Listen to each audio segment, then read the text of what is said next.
What would you like to say to the world? When I was 6 years old, back in the ancient times.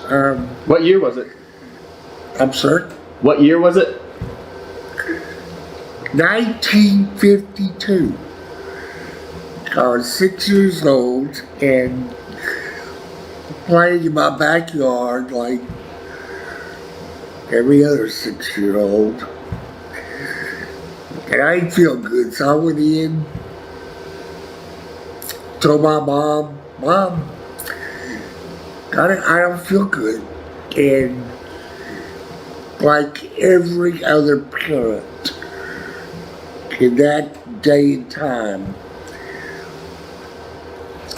she panicked. Now, Paul Alexander, the man who lived in an iron lung for 70 years, has passed away at the age of 78. A fundraiser for his healthcare confirmed Alexander passed away on Monday without providing further details. Alexander spent an extraordinary lifetime in the iron lung machine after contracting polio in 1952 at the age of 6, which left him paralyzed from the neck down. Unable to breathe by himself, he spent a lifetime inside an iron lung, which he relied on to breathe for more than 7 decades. Christopher Almer, organizer and disability rights activist, said Paul Alexander, the man in the iron lung, passed away yesterday. After surviving polio as a child, he lived over 70 years inside of an iron lung. In this time, Paul went to college, became a lawyer and a published author. His story traveled wide and far, positively influencing people around the world. Paul was an incredible role model that will continue to be remembered. Over an extraordinary life, Alexander's determination saw him achieve a number of remarkable achievements. At the age of 21, he became the first person to graduate from a high school in Dallas without ever attending class in person. He was accepted into Southern Methodist University in Dallas after much difficulty with university administration and then got into law school at the University of Texas. He pursued his dreams of becoming a trial lawyer and represented clients in court in a 3-piece suit and a modified wheelchair that had his paralyzed body upright. He also staged a sit-in for disability rights and published his own memoir titled 3 Minutes for a Dog, My Life in an Iron Lung. The 155-page memoir was carefully crafted and took 5 years to complete, and Paul wrote each word with a pen attached to a stick in his mouth. Paul outlived both of his parents, his brother, and even his original iron lung, which began leaking air in 2015 but was repaired by a mechanic by the name Brady Richards, which was prompted by a YouTube video of Paul pleading for help. Despite the availability of more modern ventilators, Paul decided to continue using the iron lung machine because he was used to it. Other devices also require intensive surgery. An iron lung machine is a non-invasive negative pressure ventilator used to artificially maintain respiration during an acute polio infection. They were first used in the 1920s and work by producing pressure on the lungs that causes them to expand and contract so that patients can breathe. In most cases, it will only be used for 1 or 2 weeks until the patient could breathe independently, but some polio survivors with permanent respiratory paralysis rely on them on a daily basis. They are now all but obsolete, replaced by positive pressure ventilators such as modern-day respirators. Polio is an infectious viral disease that affects the central nervous system respiratory function and can cause muscle weakness and paralysis. It is transmitted through contaminated water and food or contact with an infected person. It has largely been eradicated around the world after widespread use of the vaccine, which came into use in the 1950s. The disease remains endemic in just 3 countries today, which are namely Nigeria, Pakistan, and Afghanistan. They'll say, how did you do it?